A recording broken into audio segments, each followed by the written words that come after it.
tué 100 personnes innocentes et Allah lui accordera le paradis. Le messager alayhi salatu wassalam a un jour rapporté à ses compagnons une histoire faisant partie des Banu Israël. Cette histoire-là concernait un homme qui de son vivant avait tué 99 personnes. Voulant se repentir, il est parti voir des croyants. On lui a alors recommandé de poser cette question à un homme, un moine qui adorait beaucoup Allah.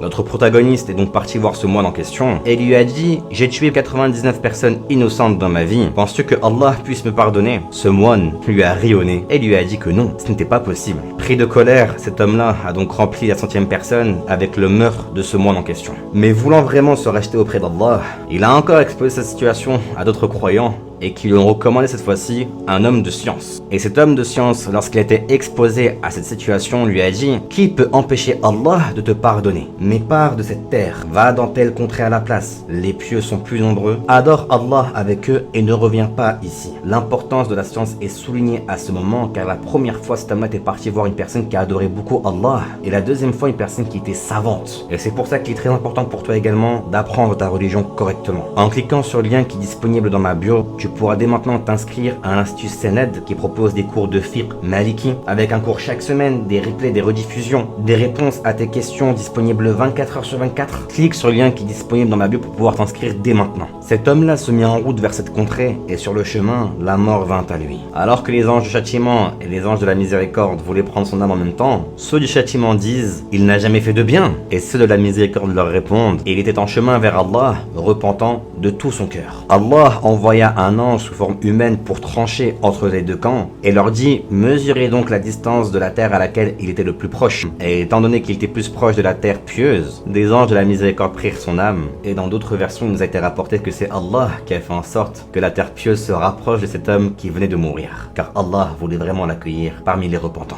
Qu'importe le nombre de péchés que tu fais, même s'ils sont équivalents à l'espace entre les cieux et la terre, tant que tu demandes pardon auprès de ton Seigneur, personne ne pourra se mettre entre toi et Allah. Reviens donc vers lui.